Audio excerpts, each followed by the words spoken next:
All right, y'all. So for the verse of the day, it's oh, I shouldn't be that nosy.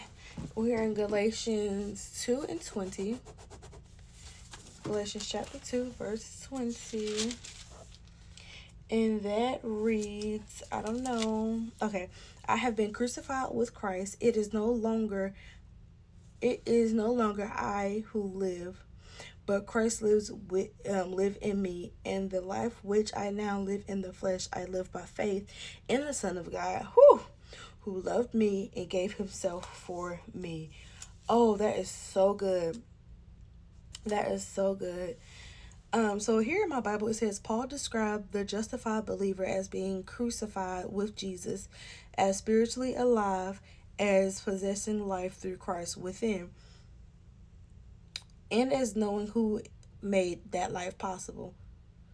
Then Paul noted just that justification by works, the law, is diametrically opposite to justification by grace through faith. He also noted that faith plus work is ultimately God's work. Whew. If salvation can be earned, then God is merely giving what is earned or deserved, which declares grace null and void, and in which case Christ would have died in vain. While godly living is still essential to the spread of the gospel, obedience to the law is the fruit of salvation and not a prerequisite for salvation. No one was ever saved by keeping the law. We do good works not in order to be saved, but because we have been saved. My God.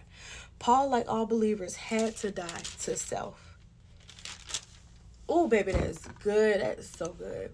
Okay, so let's break this down a little bit more. So Galatians 2:20 signifies that faith in Jesus, a believer is identified with Christ's death and resurrection, meaning their old sinful self is crucified and no longer in control.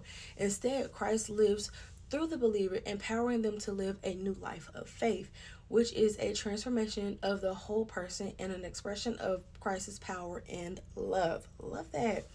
So let's break this down some more. Crucified with Christ, death of old self. Where my baby at?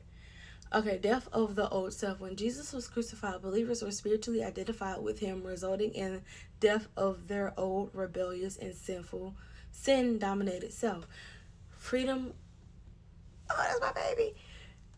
Freedom of sin's power. This union with Christ's death frees the believer from the power of sin and the demands of law, leading to a new life.